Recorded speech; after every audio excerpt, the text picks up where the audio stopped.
Hi, everybody. Hello. Hi. All right, we're going to get started. Before we begin, I guess I should thank our sponsors, Take-Two Interactive and Empire State Development. And we're streaming on Twitch, right? So don't forget to like and subscribe wherever the button is, right?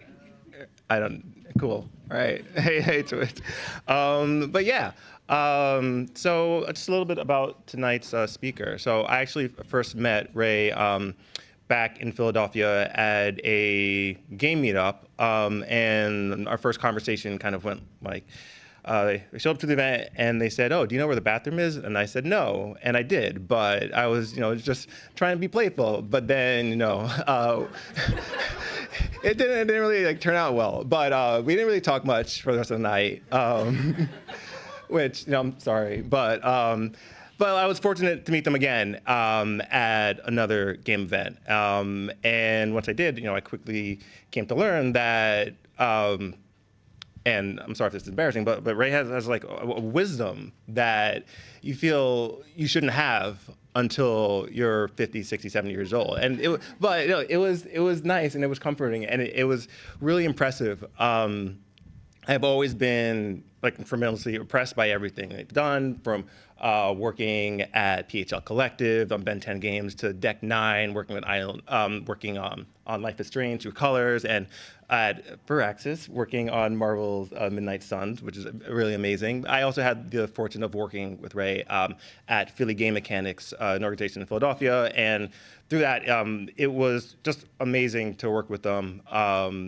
I felt like we could do anything, and I've learned so much from you. I really appreciate it, and I don't know if I've told you that, but yeah, it was great working with you. But I could go on and on about how cool they are, but I'd rather you just tell them yourself. So yeah, everyone, here's Ray. Wow, that was an impressive intro. I feel like now I'm gonna cry. I can't give this talk. All right. Yeah, so hello everyone. Thank you first off to the NYU Game Center for inviting me to come speak, and thank you to Sean for being here with me and being the MC for tonight. So let's jump in. Tonight we're gonna be talking about unlocking your game's potential through connections. So I read this quote, I'll read it to you. "Separately is probably how I work best with everyone, to be honest. I'm an introvert who likes people. I want to collaborate on the whole, but do my part individually." And that quote is from Sid Meier's memoir, A Life in Computer Games. And when I read this quote, I laughed out loud because this really summarizes, I feel like, the way that working with him feels. He loves talking to you, but you can tell that his best work is done in this little closet with his desk and computer and all of that. But I think we all feel this way at some point, or many of us, where we kind of just want to shut things out and create on our own. So I want to talk about that today. This is a picture of me as a baby. I'm rocking my Teletubby pajamas. I hope that not too many of you can relate to this feeling, but I feel like as a kid, a little older than this, I felt like it was really difficult for me to connect with other people. I felt like understanding other people was really challenging when I was a kid, and it felt like I was somewhat unknowable to other kids my age. And without understanding each other, it's really difficult to create a connection. It wasn't really difficult for me to be kind or to, enjoy someone's presence, but creating lasting connections and friendships was really difficult. There are probably lots of really good clinical names for what I'm describing, but that is not what we will be discussing today. So the one time I didn't really feel this way was when I was playing games with other people. It was a vector for me to share time, to show my strengths, and to reveal parts of myself that I felt like were often hidden. You really did not have to be vulnerable with someone to enjoy playing Lego Star Wars together after school, but it gave me the space to be vulnerable. And laughing at the greatest cinematic storytelling in the Star Wars universe was just a plus. And yelling at each other not to crash the pod racer for the 1 millionth time. I get flashbacks to this. Games give a venue to create connections. Thank you, everybody. I think this is a really common experience for a lot of young game developers, especially, and it's why I think a lot of us have stuck with games into adulthood, is that it spoke so much to us. So now creating those experiences for other people in the next generation to have that same experience. I knew that I wanted to make games when I was really young. My brother Adam and I created a Cones of Dunshire level battleship-inspired board game that was we designed it for probably 12 hours, and at the end of it, we were like, no human should ever play this game. I imagined, creating premises for MMOs that didn't exist and writing concepts for games, and it was just a huge part of my childhood was imagining the craft of creating games. Shout out to Chicory, one of my favorite games that came out in 2021. I thought about game creation, especially the ideation of game creation, as a solo venture. Something like baking a cake or painting on a canvas. And I did make some games that way, but they were not particularly good ones. And yeah, I think that that is not the ideal way to create games. So now, here I am. I've been getting paid to make games for the last 8 years. These are all images of me doing my very normal job. And I'm a lead producer at Firaxis Games, the studio that brings you Civilization and XCOM, and most recently, Marvel's Midnight Suns. My success as a lead producer revolves around building connections with other people, and within my teams, building connections between others. So that is pretty different than the way that I felt as a kid, and it's a big departure from what I expected to be doing in my life. I've worked on a pretty wide array of games. As Sean said, I have had the privilege of working on everything from like mobile games to VR experiences, and I feel like probably the game that the most humans have seen that I've made is this Ben 10 game because it's on Game Pass. I wrote this game, and I feel pretty good about that, actually. I worked on Life is Strange True Colors, which was an amazing experience, and I worked on, most recently, Marvel's Midnight Suns. And in all that time, over the past 8 years, working with all these different teams and different kinds of games, I've learned one thing. Connection is the key to making successful games. All of them. I'm going hard. There are no exceptions to this rule. So some of you might be saying right now, like, yes, obviously. And that's awesome if you feel that way. I think you'll still get something out of this talk.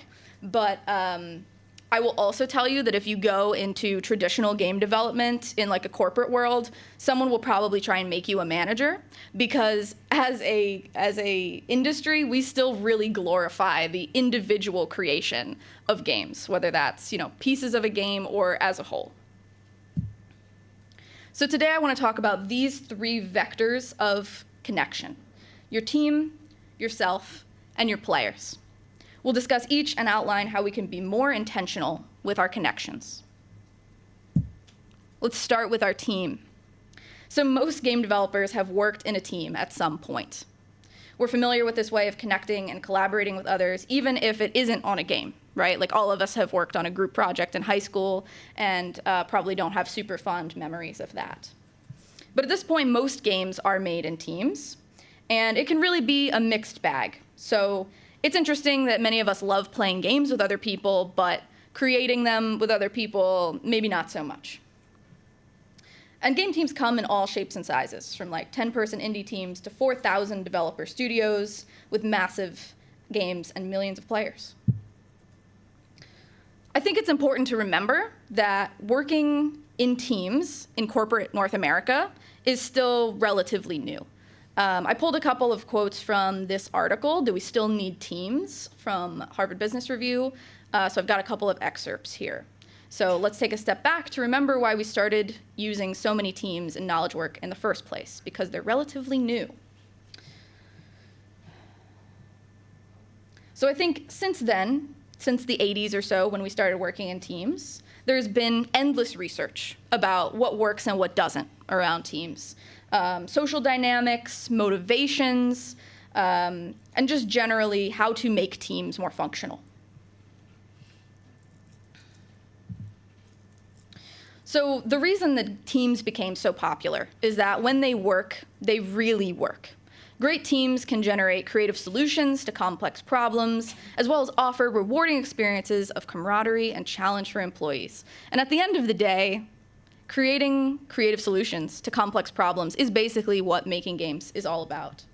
But there are also some legitimate challenges with working with teams, especially on creative endeavors. So when teams don't work, it has to be worth the overhead, basically. As quoted in this article, Richard J. Hackman says, research consistently shows that teams underperform despite all the extra resources that they have. And that's because problems with coordination and motivation typically chip away at the benefits of collaboration. So teams basically require more resources than an individual doing a type of work. I think that's pretty self-explanatory. But I think that this visual does do a great job of really showcasing. This is something that we use a lot when we're talking about like agile development and why you want to keep your teams relatively small when you have like feature team groups. Every additional person you add to a team adds all of this complexity. There are exponential new lines of communication. You have to make sure that all these people are aligned with your project vision and your team culture. And it's really, really complicated to do that. I mean, that is why I have a job, to be honest. So I think also a big problem is that many of the groups that we refer to as teams are not actually teams. So I want to take a look at that real quick. This is from an article called The Discipline of Teams, where they broke out the difference between a team and a working group. So I want to look at what a working group is. A working group they have defined as it has a single point of leadership, it has broad organizational purpose, and individual output. And we'll translate all of this to like human words in a minute. And then teams have shared leadership. They have specific output-focused purpose, and they have collective output. And they do the work together. So I want to look at an example of a group, and we can all agree whether we think it is a team or a working group. Okay, so here we have a lead animator and 3 animators. Does anyone have a guess as to whether this is a team or a working group? A working group. Wow, that's great. Amazing. It is generally going to be a working group. So why is that? You've got a single point of leadership, right? You've got a lead animator. You've got this broad organizational purpose. In this case, it's probably make all the animations. And then an individual output. So, there may be some animators who are working on the same animations, but more than likely, they're probably working on different parts of the game. Here's another example: a character modeler, an animator, a rigging artist, and a concept artist. And I'm going to give this one away. This one I would consider generally to be a team. You've got shared leadership, specific output-focused purpose, right? These people probably coming together to make a character and make it, be able to move. And you've got collective output, and they do that work together. These people can't do this work in a vacuum. They have to collaborate with each other to make it happen. So even if, your team has a specific purpose and a functional structure, it's just true that working with other people can be really hard. This screenshot is from Overcooked, one of my favorite games, and I think this is what many people think of when they hear group project or collaboration or working with others. Someone has just started a gas fire. Someone is trying to put it out very poorly. And someone is chopping lettuce for some reason. I don't know. They're like, whatever, it doesn't matter. So I'm going to continue with the kitchen metaphor because I like that. And I'm going to give a little piece of advice around here about connections and teams. I think that probably the biggest vector of issues within teams, and the reason that connections can be difficult at times in getting these teams working, is that people don't really understand what their roles and their goals are.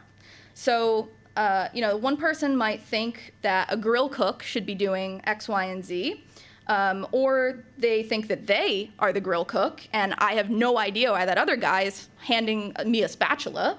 One person thinks that this is a sushi restaurant, and the head chef is trying to make the very best burger. So to get that all back to games, I really encourage you, when you start or join a team, to try and gather and discuss what everyone's role is within that team. What are your areas of ownership? What are your swim lanes, if you want to get fancy with it? And what are your general goals? So you as an individual, what is your goal as part of this team? And what is the goal of the broader team that you are a part of? There's a lot of tools that you can use to document that and share that once you've agreed. But the important part is that you write those things down, and that as they evolve, because they definitely will, that you change them and you update them later. So teams are hard. I think it's also hard not to notice the number of people in threads about like solo development that either say, please, God, don't do this. I did it. Even the successful people are not necessarily giving it a big thumbs up. And I also see lots of people who like to say that they did make their game alone, like these people, and then completely contradict themselves by saying that there was a huge vector of the game they did not create themselves. So sorry to all the music people, I guess, that everyone's like, yeah, music, an afterthought. Anyway, I think the reality is that the number of people who can create games on their own, not in a team, either commercially or artistically, is very limited. There are mediums like, platformers or more artistic experiences where it is definitely possible. But if you want to create something bigger or more commercially viable, you're probably going to have to work in a team. I laid out just kind of like a very basic character pipeline here. And you'll see that this has like half a dozen different skill sets. It's got a bunch of different steps to it. And this is really just one pipeline. This is just to create a character. You probably would also want that character to move, and you probably want more than one character for your game. You probably want them to have a place to stand in and mechanics to do. So I think it's worth noting that while people can wear lots of different hats, we should look at the various skill sets people have and value them accordingly.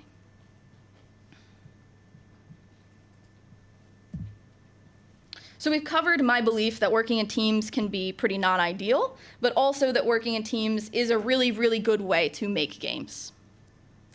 So to me, the answer is investing in your team. And now we're going to do an XCOM metaphor. So how do we set up our game for success? We need to find or build teams that are structured around meaningful outputs and that use that as a vector for relationships. So for example, XCOM soldiers bond because they are saving the world from alien invaders together, putting their lives on the line. You need to make sure your teams understand their roles and their goals. So the team needs to know who is the medic, who is going to be your sniper, and what are their specific roles on the battlefield, right? Your medic should not run into the sectoid and get themselves killed. And the grass isn't always greener, right? Making games alone is not necessarily always a better option than working in a team. And so to defeat the biggest alien threats, you need to team up with your fellow XCOM soldiers. Okay. So here's where we're going to get a little fun and esoteric. This is about connecting with yourself. So making games has given me the chance to learn a lot about myself.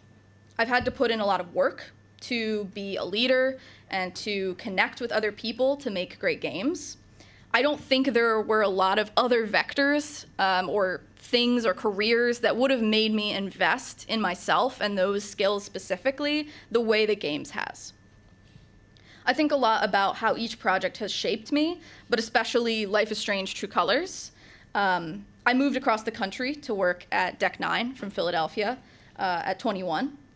It was the first large-scale game development experience that I'd ever had, and I made a lot of mistakes. I remember I started reading tons of different books in the section that is called like self-help or whatever, just to try and figure out like what was this gap that I had that I needed to close in my ability to connect and lead and be able to speak to basically anyone on the team.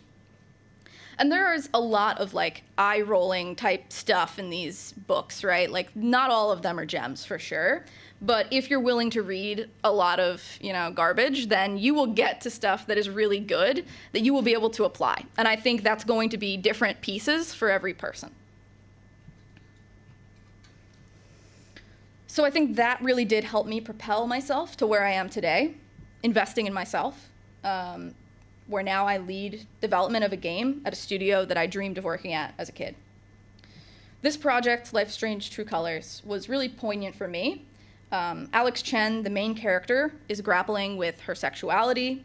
She just moved to a new place. She had just moved to Denver. It was set in Colorado, which was where I was living. She was being seen as an adult for the first time and trying to make new friends. And at times it felt like a little bit too on the nose to work on this game. Like it hit a little too close to home at times. But I believe that the investment that I've done in connecting with myself has been really invaluable, not just to me as a human or to my teams, but also to me as a game developer. So let's talk about that.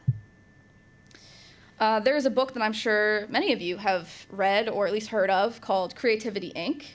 And this is an excerpt from that I'll read. Many of us have a romantic idea about how creativity happens.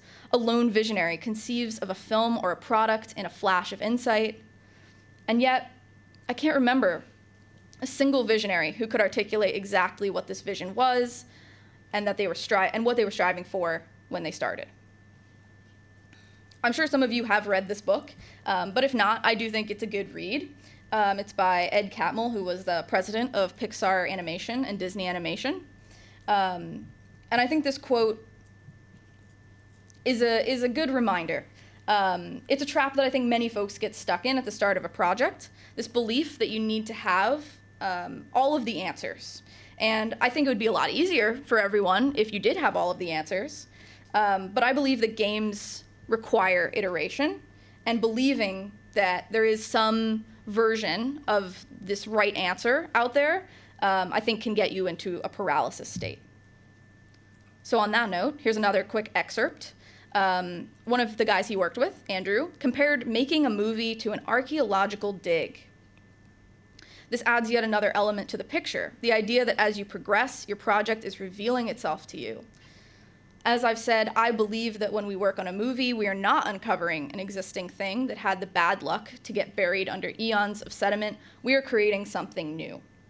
So I pulled these because they really spoke to me about how I think often the reason we get stuck in these loops of indecision and being paralyzed by making decisions in games, which you must do every single day when you're creating a game, I think it is fueled partially by this belief that there is a right path forward, that there is a game that exists already, and we're just figuring out how to get to that point, that you have this vision, and every step that you take is building toward that, imaginary vision in your mind, when in reality, that hasn't been my experience of making games. I want to go outside of games for a second and plug this TED Talk that I love called How to Make Hard Decisions. I watched this talk for the first time when I was deciding whether I was going to move across the country to Denver.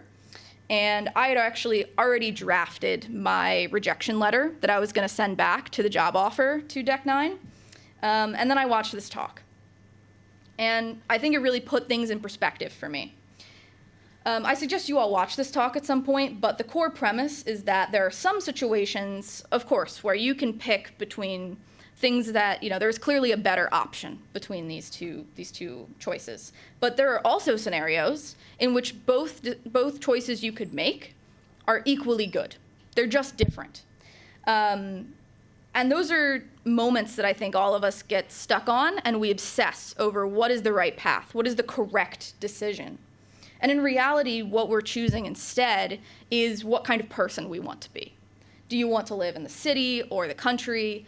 Both of them have pluses and minuses, but you can't really directly compare them. It matters more whether you want to be someone who lives in the city or someone who lives in the country, and you're really just charting the path of your life. I think this can be applied to games as well. There are moments in creative development where your path branches before you, and believing there is a right path will paralyze you. It reminds me of this quote that I think is probably overquoted at this point, but if you haven't heard this quote from the bell jar. I really like this one. I saw my life branching out before me, like the fig tree in the story. From the tip of every branch, like a fat purple fig, a wonderful future beckoned and winked. One fig was a husband and a happy home and children, and another fig was a famous poet, and another fig was a brilliant professor, and then that goes on for like 3 more paragraphs, so I'm gonna skip that. I saw myself sitting in the crotch of this fig tree, starving to death, just because I couldn't make up my mind which of the figs I would choose.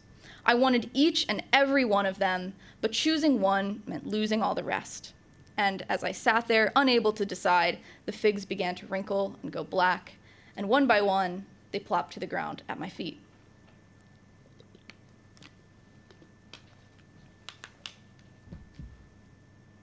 So I think that this speaks to the way that making decisions in games, it feels like often when we don't make those decisions, we're sort of preserving the heart of our idea, right? The more decisions we make, the more reality we bring to our project, the more we have to contend with the fact that the idea in our mind didn't really exist so much, and it was just like a cool idea. And we have, I'm sure all of us in this room have lots of those. I think another thing is wanting to not share our ideas with other people. When we've thought up our passion project and put the designs to paper, it's difficult to imagine showing it off while it's in progress. And there is a certain kind of grief that comes with sharing it with other people, and as soon as that other person has absorbed your idea or played your prototype, it is now internalized in their mind. And if you collaborate with other people to make games, then you also need to contend with the fact that you need to collaborate with their version of this idea. And things slowly change and evolve. And that is something that I think you can invest in yourself here by allowing yourself to grieve this process, allowing yourself to take a moment and say, you know what, I don't want to make this decision, or I don't want to let this idea change because I'm attached to what it could have been, and it won't be that, and letting yourself move on from that point. So another little aside here, but I think connecting with others is a really big part of figuring out who you are and what you want. This is a photo from Philly Game Mechanics where Sean and I met.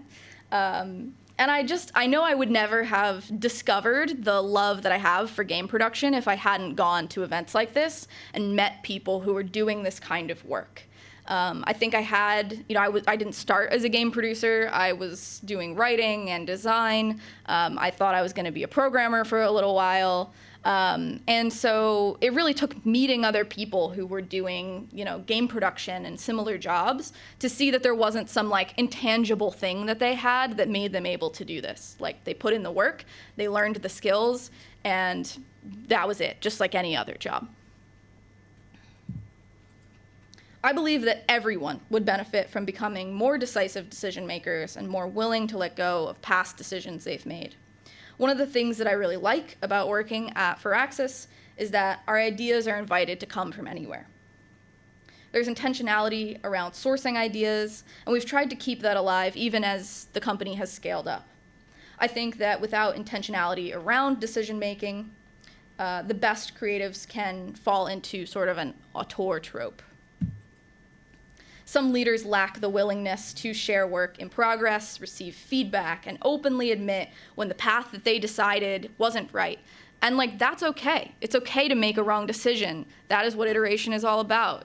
It is a core premise of game development, the way that we do it now. So this ends up putting these walls around them. And, I think I've watched people fall into this trope, the auteur trope, or this belief that they need to put up all these walls because they have all these anxieties about that.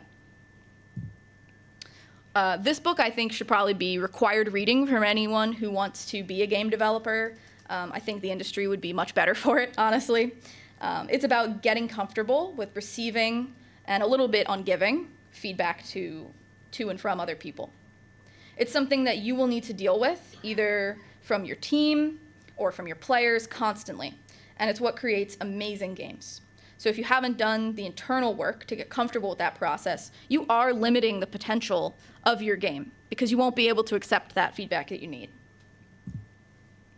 So lastly, to close off connecting with yourself, you should practice making more intentional decisions about your game. It's how anything gets created. You need to remember that there is no hidden perfect experience or correct choice when you're making games. It's all about trial and error and seeing how things resonate with your players, which we'll talk about next. And then start noticing when you're holding back, showing your work, or sharing ideas because they feel too precious to let them change. Okay, let's talk about your players.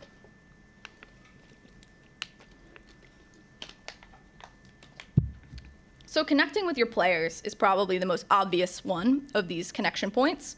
They're the consumers who are going to purchase or download and enjoy your work.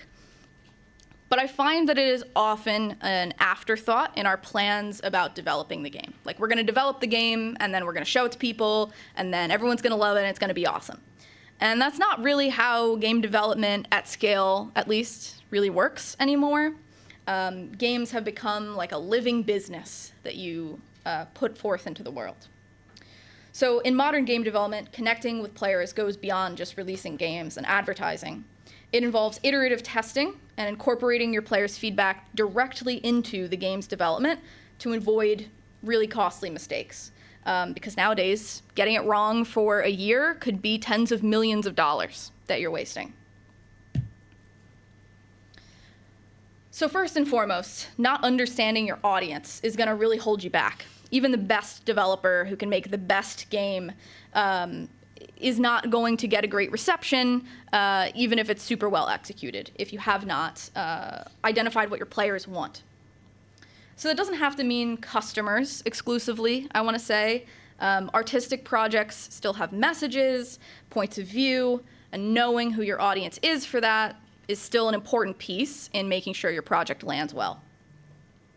Big studios have tons of folks dedicated to understanding audience segments and user profiles and total potential audience size, connecting with players through messaging and gathering feedback and studying their behaviors, and then using all that information to advise the game teams on how to change or massage their game to meet those expectations. But pretty few teams outside of those big studios are going to be able to replicate that kind of engagement with the audience and info gathering. So I wanted to look at some games that I think did this really well on a much smaller scale. And somehow this section became like my love letter to Stardew Valley, so apologies in advance. But yeah, there's going to be a lot of pixel art. It's going to be great. So if we look at games like Stardew Valley or Among Us, they had a really excellent understanding, in my opinion, of who their target audience was. Obviously, they grabbed people from outside of that target audience, but if you don't capture the audience that is going to love your game, as your first and foremost champions, I don't think your game is going to go wider than that. And these people definitely did not go through a process of, spending millions of dollars on all these studies and gathering potential players and all of that. So here's a great example of how Stardew Valley's developer, Concerned Ape, did do a version of sentiment testing, and he did this all along development. I actually went back and I read a bunch of his devlogs, and it was really interesting to see how the game progressed. I didn't follow the game much before it came out, so it was really cool to see how it evolved. So he was posting devlogs consistently, showing off work in progress content. He had an open forum, so he would post a devlog, and then he would ask people to go share their thoughts. And he would gather that feedback in his forum, and he would be able to use that feedback. And he would often reference it in future dev posts, that like, hey, I posted this shirt, and people didn't like the color blue, so I made it yellow. And I thought that was really interesting. So this is a free version of what, the big studios are paying thousands and thousands of dollars to do. And of course, they pay that money because they want the game to stay secret while they do all this testing with NDAs. But if you don't have that need, then you kind of have a leg up here. You can make your game public as soon as you want. Firaxis utilizes sort of a mix of these approaches, We work with our publisher to gather actual data from players and do those studies. But also we rely really heavily on our development team, who really understands our player segments. And we use mostly that data to back up what our designers have already decided or already intuited from our players. And I think that it is great that we have that intuition, but I also think that when you're asking for, tens of millions of dollars, it's worth probably validating your assumptions before you go into things. Designing with your players in mind is also a lot easier if you fall into your target demographic. I imagine this was a big part of what made Stardew Valley a successful game. Concerned Ape was a big fan of the farming sim genre. He's openly cited that Harvest Moon was a really big inspiration from him.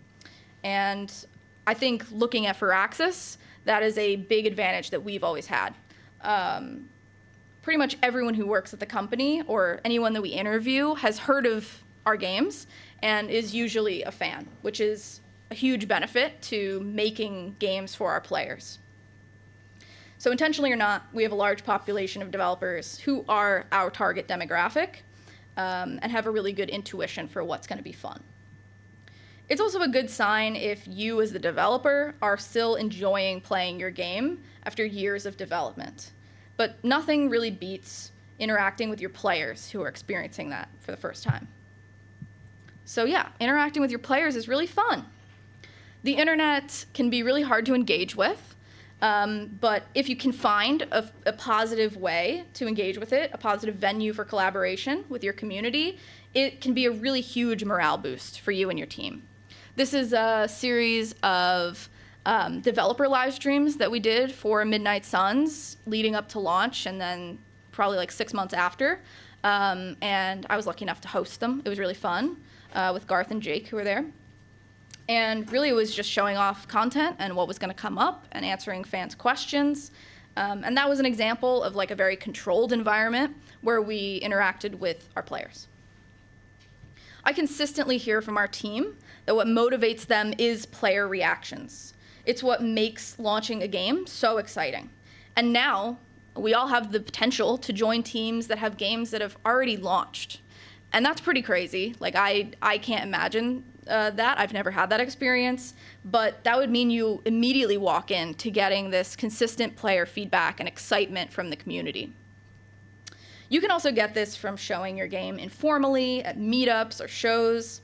I know of devs who live stream them developing their game, which is interesting. And if you're an independent developer, you can unveil your game anytime, which is a really big advantage that you have.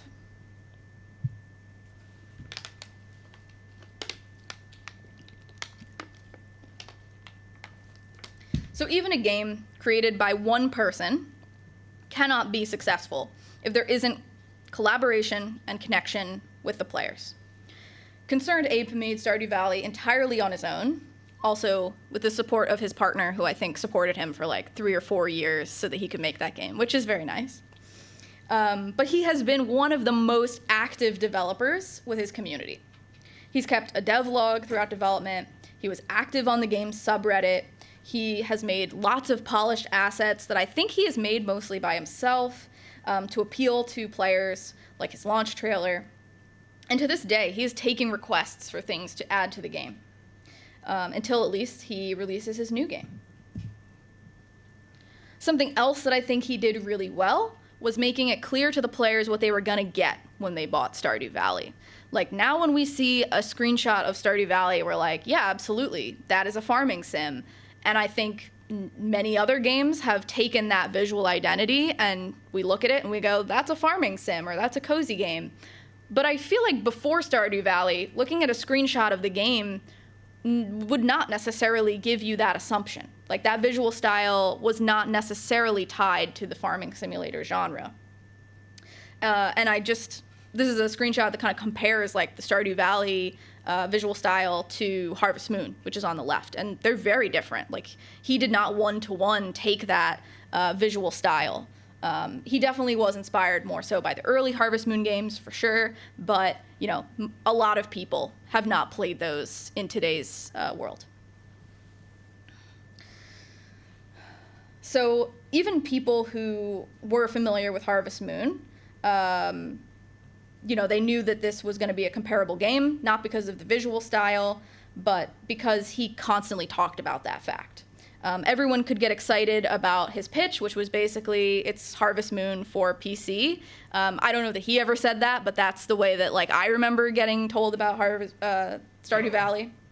And even before the game was out, and we know now that the game has its own identity outside of something like Harvest Moon, we knew what to expect, which was awesome. He also successfully set expectations.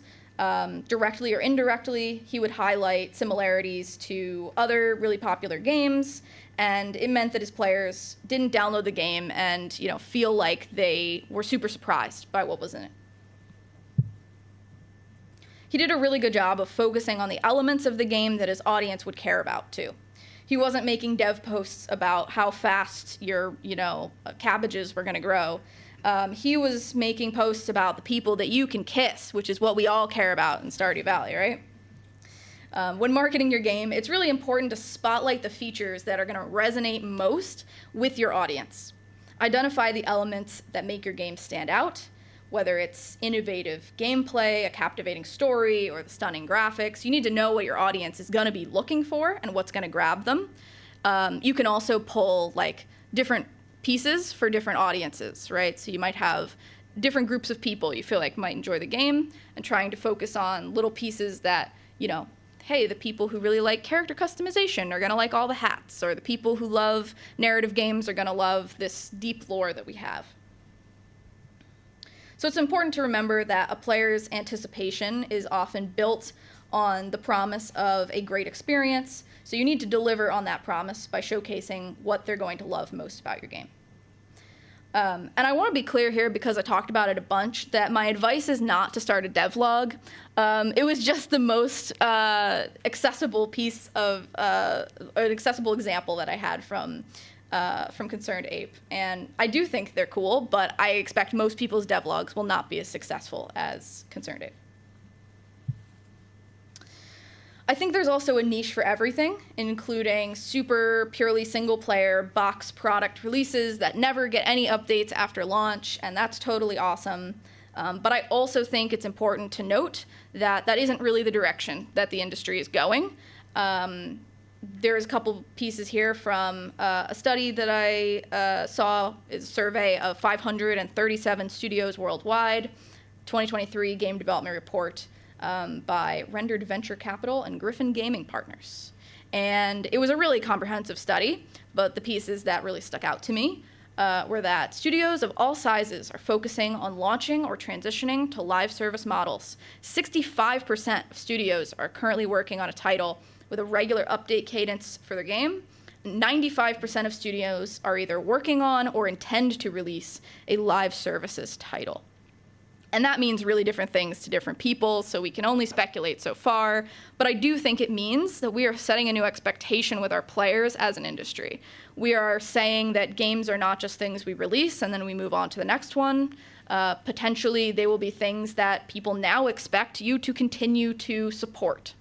And so that's a little bit scary, I think, probably for a lot of us. But I do think it gives a nod to the fact that connecting with players is going to be more and more important if you want your game to stand out amongst the crowd of people who are going to be looking to capture people's attention for the long term. Here are some resources that I think are really good. Obviously, GDC talks generally are great things to watch, but these are a couple games that I feel like had really great community management. So I think these are also pretty new, so they feel pretty relevant, and they're free on YouTube. So I would recommend looking for things like this if you want ideas about how to market your game as a indie team. Okay, so the important thing, in my opinion, is to start connecting with your players sooner. Keep the player at the front of your mind during development. Directly source your feedback from them if you can. We didn't even really talk about folding that feedback into your game development. That could be a whole nother talk on its own, but that's another skill that you can build.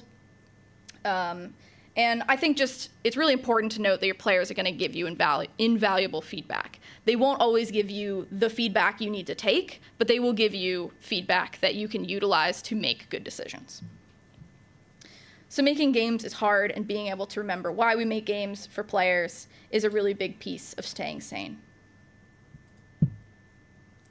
Okay, so here are the 3 vectors that we talked about. I believe that if you neglect, really any of these vectors, I think your game won't meet its full potential. I want to propose a little exercise for you all. This was just a quick little thing that I built out that I think allows you to think about how you might connect with these different vectors in the future for a new project or a new idea. And I also, while I did this, was thinking about the fact that this feels very much like, as a producer, something I do kind of without even realizing it at this point. Like starting on a new project, these are the kinds of questions I'm asking myself. Like, how am I going to connect with this group of people? How am I going to, improve myself through this experience? What do our players need from us at this moment? So I did like a little retrospective almost of like how I think I went into Life is Strange: True Colors. I was a cinematic producer for that game. And so thinking about how I connected with the team, the outcome I was looking for, which is what I would write down first if you were going to do this exercise, is to improve the cinematic pipeline team's collaboration.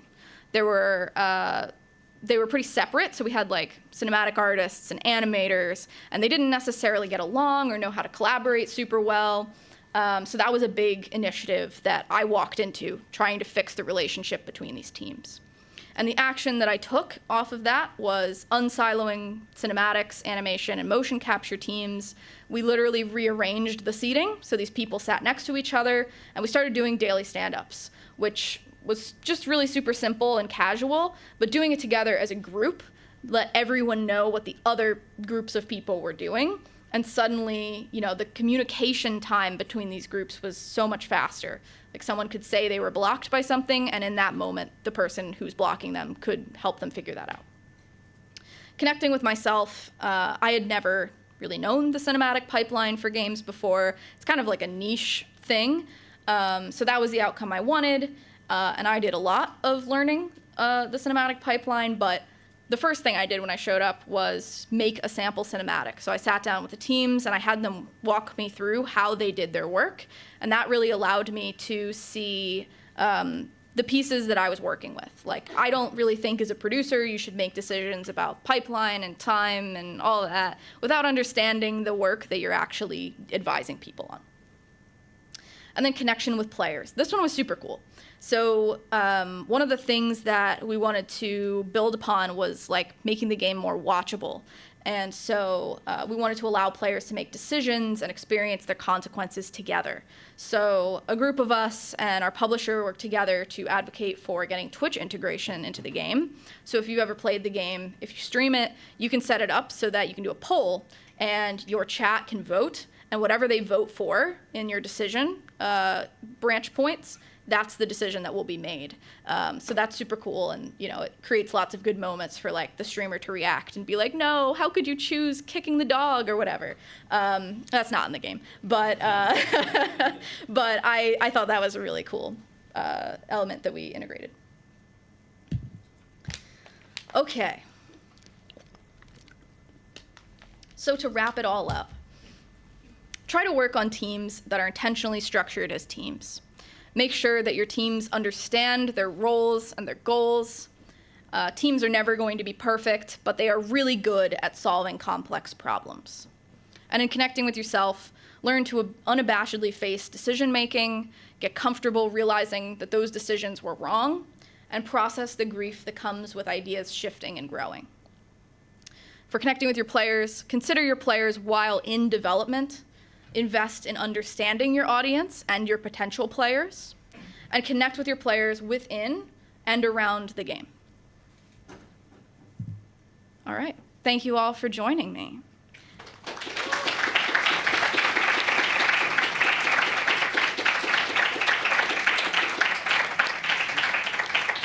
If you want to follow me, this is a place you can follow me. There's my Twitter, handle, and also feel free to email me if you want. All right, I guess it's time for Q&A. All right, let's do it. Yeah. Cool. I'm going to bring both water bottles. I'll bring my water bottle.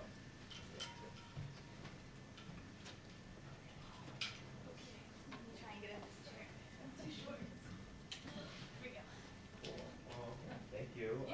Yeah, it's great. I thought it was a great talk. Yeah, so some simple Q&A. I guess I worked on some questions that you pre-approved these questions. You had a slide that was talking about groups and teams, and I guess I was wondering, how do you know, I guess, which one you want to do first? As in, you said both of them have their benefits and their drawbacks. Is there a benefit to choosing, hey, I want to work as a team first and then transition to a group?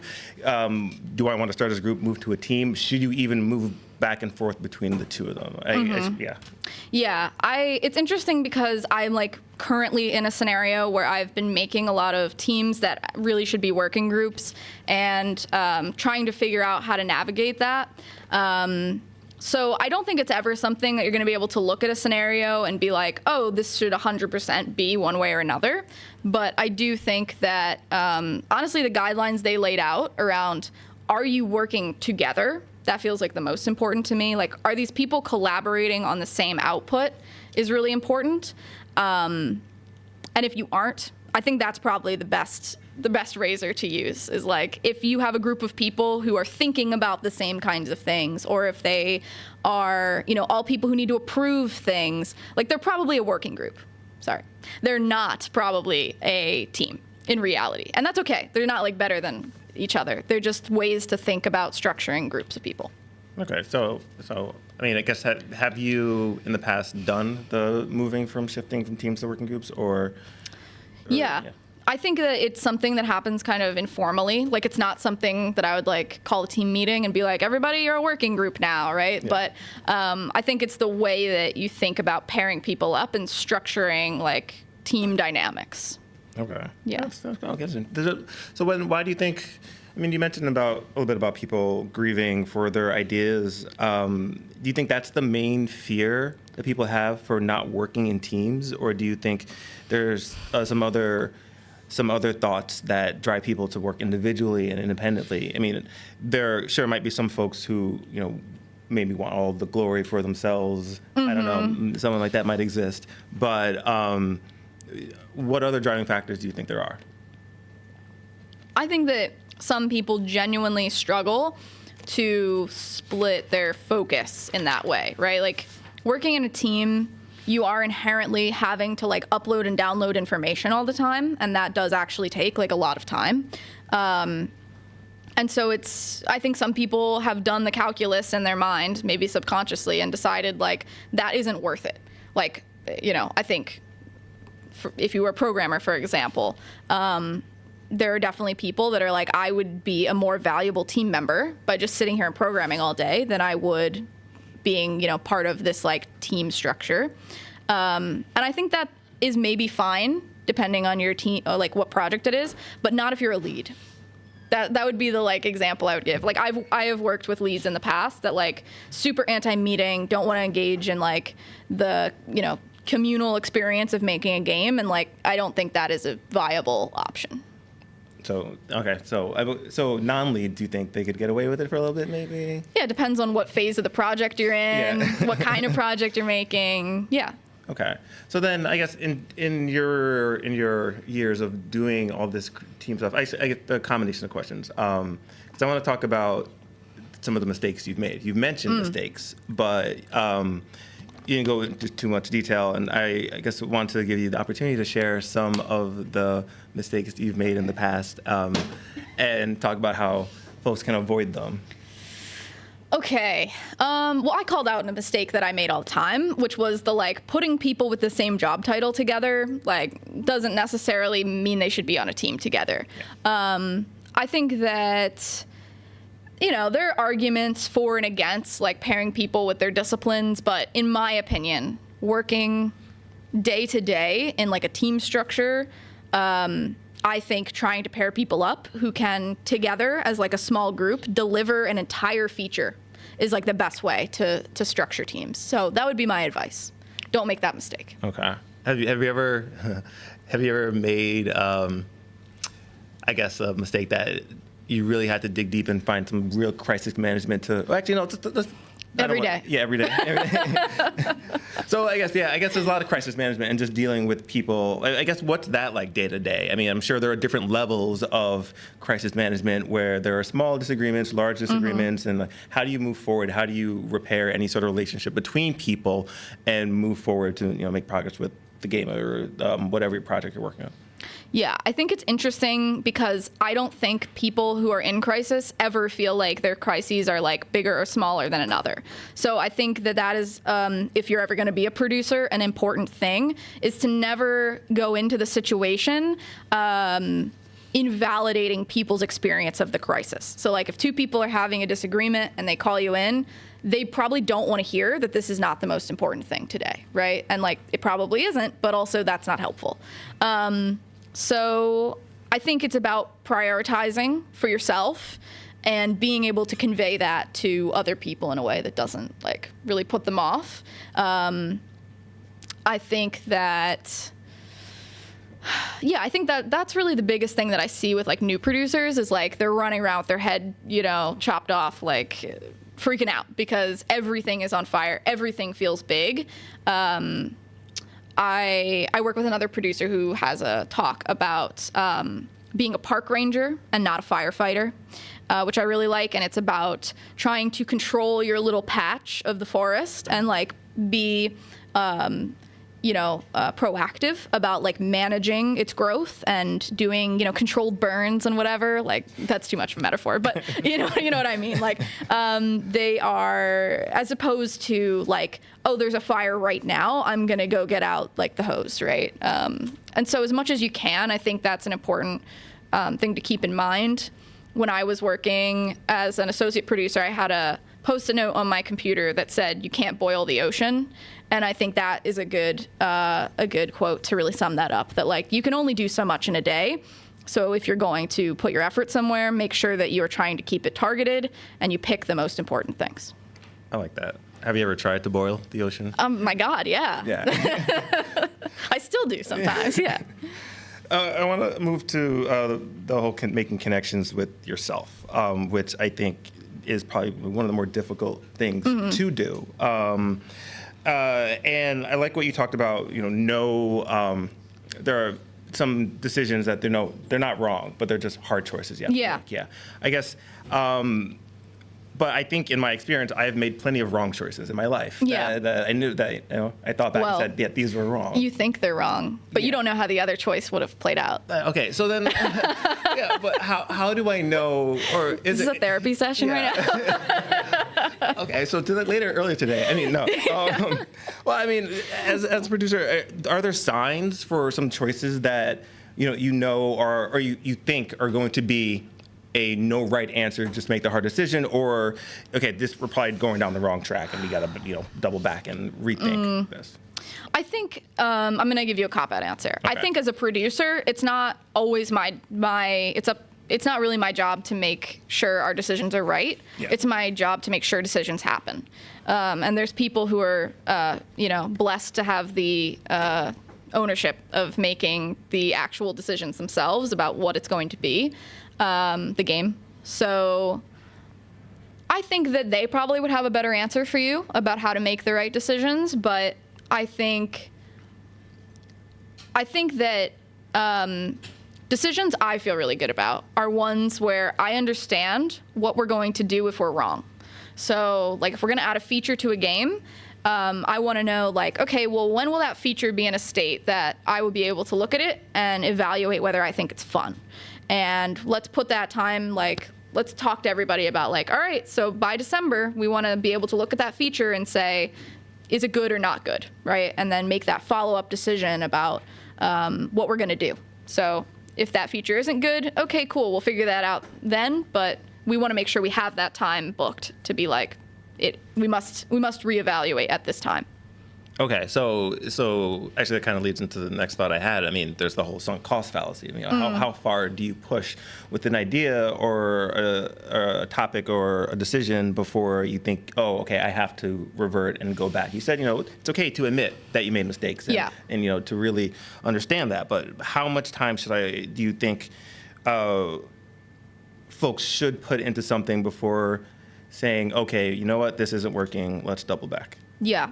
I think if it's like a feature, for example, you need to understand what the core of it is and define out a minimum viable product of it, basically. So, like, how would I know? What is enough to know whether this is a testable, whether I could test it and know whether it's a good feature? And that will always be, like, in reality, the minimum viable product is always less than you wish it was. Like, you imagine what this feature would be and you're like, it's got to be this massive, amazing thing. But in reality, you can probably get a sense for it, much earlier than that. So that's what I like to push with my teams is, let's try and figure out what the minimum viable product is just to see if it's good. And then, we can continue setting those points of reevaluation throughout development. Okay. Oh, that's okay. That's a good answer. I like that. Thank you, Sean. Yeah. How much time do we have? A bunch of time, right? Because I have 20 minutes. Okay, because I have more questions, but I also want. But I mean, I also want to give the audience a chance to ask any questions. So, I guess we'll get some of those ready while I just run through some more of these. Okay. Yeah. Well, okay. So, you talked about connecting with your players and making games that your players would like, but one thing that you didn't go into detail about, what you mentioned was getting feedback from players and trying to interpret that feedback. And I mean, I guess I'm concerned of what is connecting with your players and trying to really, I guess, satisfy their wants. What happens if that kind of takes away from what the core of the game is? And it might be different at the size of this, the size of the studio you're at. I mean, I'm sure it was different at PHL as it is, Deck 9 and Firaxis. So yeah. I mean, how do you interpret that, I guess, as a producer, and how do you, know when to say, okay, I'm not going to, take this chunk of feedback because that really undermines what the game is all about? Yeah. One really cool thing that I hadn't really experienced until I was at Firaxis is that in our studies, they do player profiles of the people who are giving the feedback. And that makes it a lot easier to understand whether this person is like your core audience or whether this is someone who like maybe would play a strategy game, right? And like we're probably going to weigh those opinions a little bit differently. So I think knowing who's giving you the feedback is important. Like if it's another developer, understanding what kind of games they play and what their bias might be that they lean toward. And then you just have to kind of correct it, right? So like, it doesn't mean the feedback is not useful, but you have to interpret it through the lens of the person who's giving it. And you might also need to, the person might be saying that they don't like that the floor is blue, but actually, and they say, oh, I want it to be orange. But actually, that's not the decision you should make necessarily, right? You just know that the floor shouldn't be blue. Okay, cool. I'll go figure out, what that actually should mean for me. Okay, so then let's say you have, say you're working in a game, right? And, I can imagine that. Yeah, imagine that. Imagine working in a game. And you're showing it to people, and you're just getting a lot of negative feedback. And then one person, maybe your mom, says, oh, I really like this. Is that a sign for you to continue, or is it a sign for you to say, okay, only my mom likes this. Maybe I should put it, away. Are you trying to make a point to someone in the audience? No. No, my mom hasn't played my games, so okay. Not even my mom likes them, so... Yeah. I mean, I guess it depends on what your goals for your game are. If you are making your game for a Mother's Day present, then hell yeah, you should keep making it. But, otherwise, yeah, I think if you are continually getting negative feedback from players, I think that you need to, either your game needs more time to cook before it's ready to really be interacted with. I think a good way to do that too is get more stuff down on paper and then show that to players rather than building it so that you aren't spending so much time. Ideally, you would validate your paper prototypes of ideas. That would be cool. thinking about it from like a sunk cost situation. Okay, Like, so paper prototyping is important. I think it's Yeah, I mean, less so when you're a one-person outfit, but like when you've got 50 people who are going to join your team and start making it and billing to a project, like, yeah, it's probably a good idea to validate it before you start doing that for sure. Nice. One question, I guess, about your work environment, and you said you work with only question about it, but yeah, Sid Meier. You work with Sid Meier. Like, I do, yeah. So, I mean, and people consider him to be kind of an influential person in games. Yeah. I guess, what is it like working, I guess, with someone who's influential? I mean, because, I said this before, but it's like Sid Meier came up to me and said, hey, change your game from a roguelike to a dating sim. I would say, yes, Sid Meier, because like, how could I disagree with what you're saying? Yeah. So I guess working with people, I guess, who exude a lot of influence over a project. What's it like working with them? Because as a producer, sometimes you might need to push back a little bit on what they bring to the table. Yeah, I think, first off, Sid Meier is like such a nice guy. Like, he's just a really lovely dude. I've eaten hot dogs with Sid Meier before. I don't know why I put it like that, but it's really, I think really fondly of that. And I think that he does a really good job of like, when he's like on camera or whatever, like showing up as like a big personality and all of that. But like when you work with him, he's just like, yeah, it's just a nice experience. So I think that does help. The fact that like he doesn't really push his like weight around. Like if someone's like, I don't really like that idea, he's not like, well, I created the greatest game known to man, right? Yeah. So I think that helps. But working with people who are like more influential, like maybe have a higher title than you, to make it more applicable. I think there is a concept called like informal authority that I think is an important one. That's like, when you first start in games, you are not going to have the like cred based on your title to say no to like the creative director. But that's something that you kind of build up over time so that you work with people enough and show your competence in a way that people start to see you as someone that they would take advice from, that they would like to hear from when they have a question. And I think that book that I recommended, thank you for the feedback, that's really helpful, I think, in talking about how giving feedback or taking feedback with people like that might work and be more functional. I think just being a little bit more genuine. Like I worked with a guy once. I was an associate producer and he was the creative director of a project I worked on. And he would like interrupt people in meetings all the time. And it was like a joke like among people. And at one point I was like, does he know that? And I pulled him aside after a meeting one time and I was like, hey, I think you are a person who really cares about making other people feel good, and you would want to know this feedback, so I'm going to share it with you. I feel like you talk over people in meetings sometimes. And he was like, really? And I was like, yeah. Like, you don't have to like apologize to me or anything. It's just like, I just want you to know that. I'm just going to give you that gift of that feedback. And he was so appreciative. And it won't always go that way, to be clear. But, I think why not, right? Like, why not try? Because if you work with good people in a good environment, like that is a gift we should be giving to each other all the time. I'm going to gift you feedback. I like that. Yeah. Just like a nice way to tell someone you don't like them. Yeah. I'm just kidding. No, I'm kidding. I guess, do we have any questions from the crowd? And I guess line up over here, please. I guess that's what we're doing?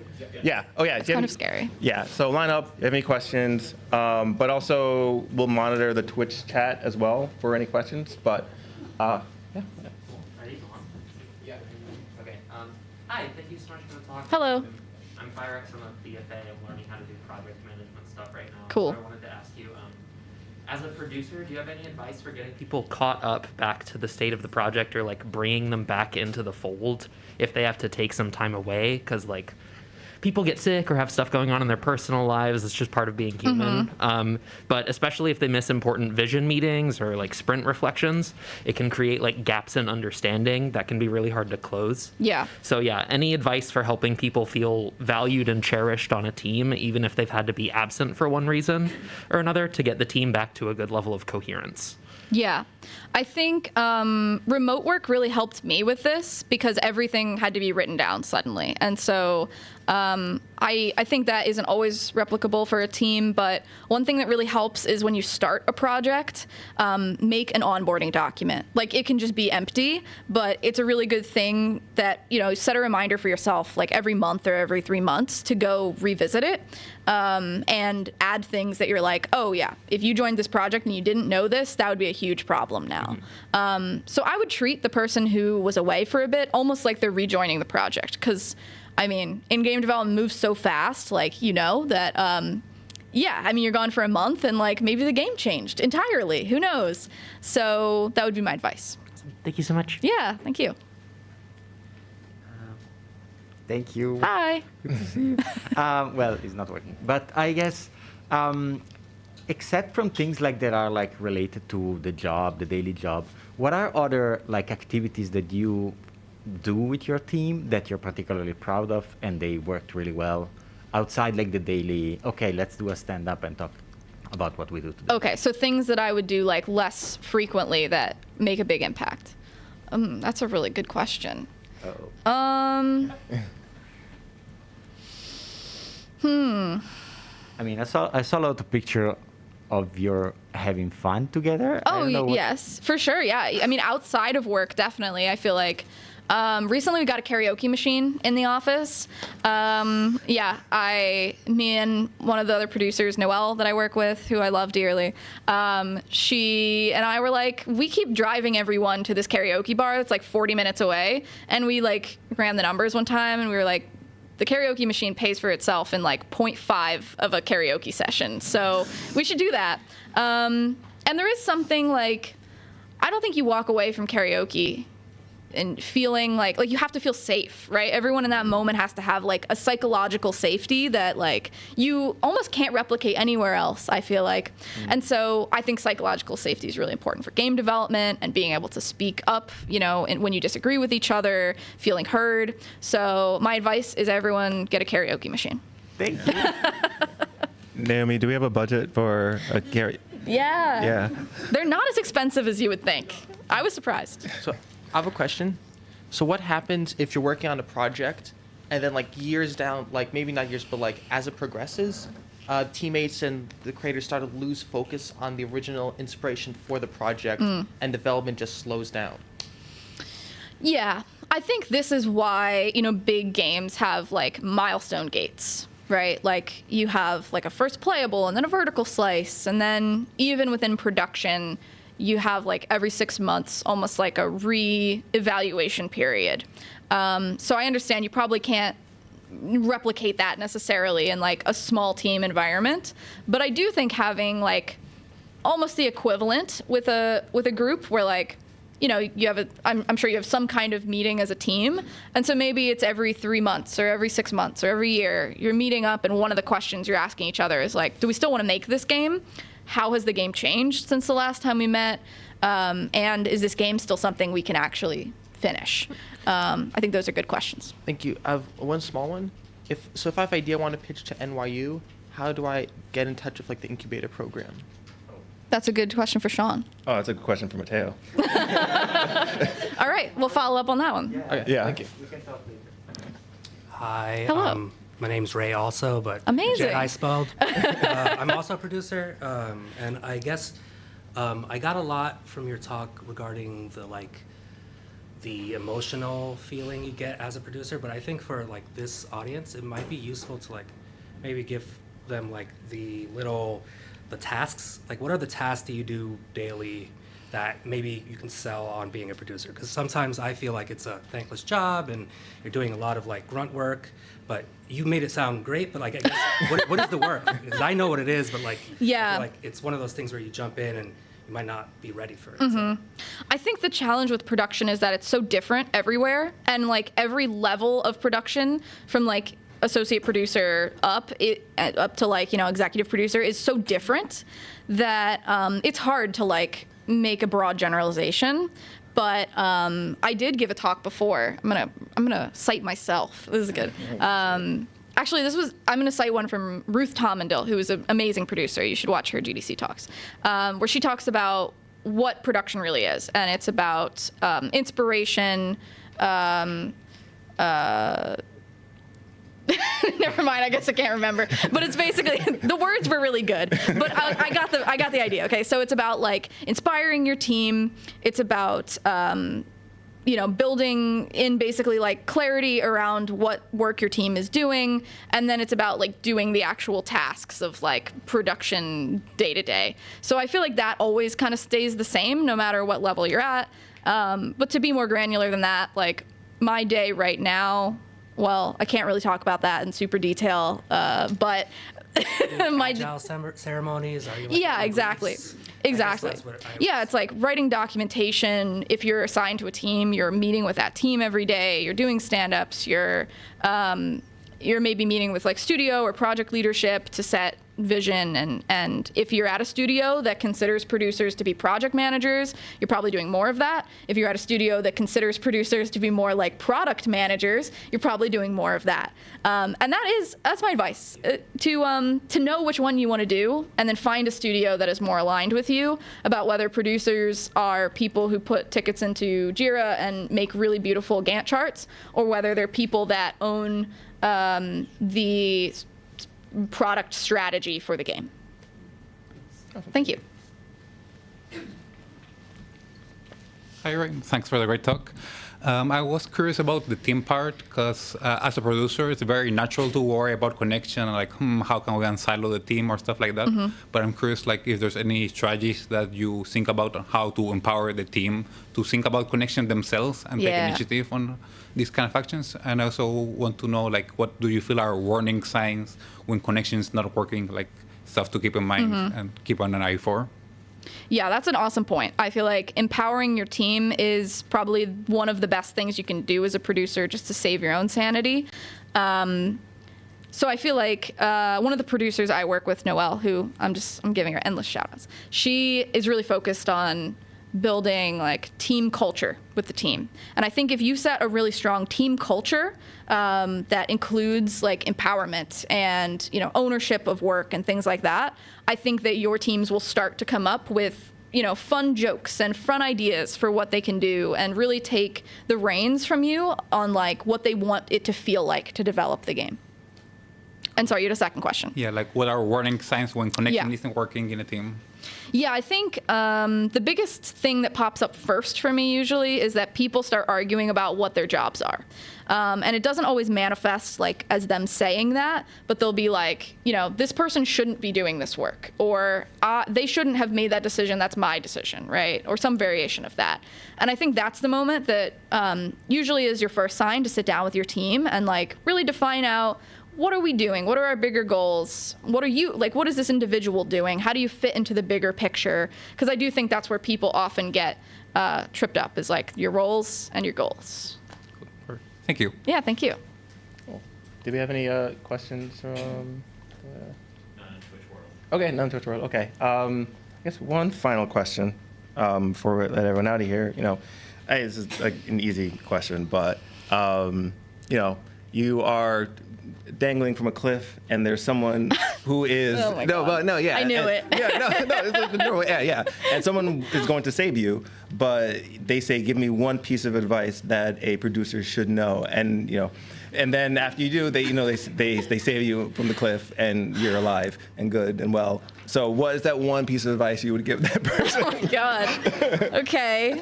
Well, I feel like I've given a lot of my like best tips out already. Yeah, okay. Okay, let me think. Give me a second. Okay. You're hanging from a cliff. Come on. What are you doing?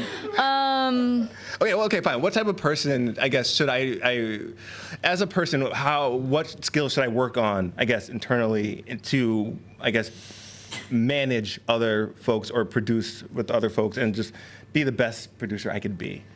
Okay, well, I think you need to understand what your skill set is as a producer, and then you need to identify your like biggest gaps. right? And I think for me, personally, my biggest gap is like that inspirational piece. Like I really struggled with that. I was a very like, we're gonna sit down and we're gonna make this schedule and then that's gonna be it and it's gonna be great. And if we ever deviate from the schedule, we failed. And also, you know, I didn't think a lot about like morale and team culture so much when I first started out. So that was something that I really needed to like build a focus around. So I would say, you know, Sean, you need to look within yourself and you need to figure out what your weakness is. Is it like the hard skills of like, do you need to literally go learn Jira or like get your PMP or, you know, whatever, get Agile certified? I don't know, whatever it is. I've definitely worked with producers who are like all inspiration and not so much of the hard skills. And like, I think either way is not great. So I think being able to identify which side you're on and then focus on the other one. Okay, excellent. Great. Yeah. You have saved yourself from falling off. Okay, Yeah, perfect. Thank you, Sean. Great. Well, once again, thank you for being here, taking the time to talk to everyone. Appreciate it. Are there any final, what kind of closing do I do? Yeah. This is the last lecture series? Oh, yeah, this is the last lecture series of the year. So thanks for everyone who joined us on Twitch. We'll see everyone next year, September 2024, for our first lecture series. We'll announce in the future. Stay tuned. You know, follow us on, I guess, social media account. Oh, yes. Oh, yeah. Okay, this is important. A lot of you probably know this, but we have a showcase coming up May 16th. This is a Thursday, and it is happening, I guess, I'm not sure what time, but early afternoon. 6 p.m. 6 p.m., there we go. 6 p.m. Many of you are showcasing games, but, you know, share it with your friends and family. It'll be a grand old time, and we'll get to see a lot of the amazing work that people have done throughout the entire year, and it'll be a great celebration. So. Looking forward to that. Any other announcements? No? All right, thank you. Oh, no, I thought you said something. Okay. Huh? Oh, Incubator. Okay, there's another good one. Yeah, here we go. Yeah. This is like by committee. This isn't great. Yeah, this is great. See, I'm empowering people to give me, Yeah, there you go. Incubator Showcase is happening tomorrow. What time? 6:30. 6:30, yeah, on the 6th. Oh, here. It's here. Incubator Showcase. And then we play. And then we go, and play, yeah. So you can see a bunch of great games that were made as part of the NYU Incubator, and you can learn how to become part of that process yourself. So there'll be people here who showed amazing games who worked on, I guess, for like past year, right? Yeah, so some really, really, really great, amazing work. Talk to folks, learn from them, and The team that I was the EP for this year is going to be presenting DEEPMESS. Yeah. So like, Yay. but everyone's like, honestly really great, and NYU Incubator is pretty cool. So I guess that's it. I think for announcements, right? No more. All right.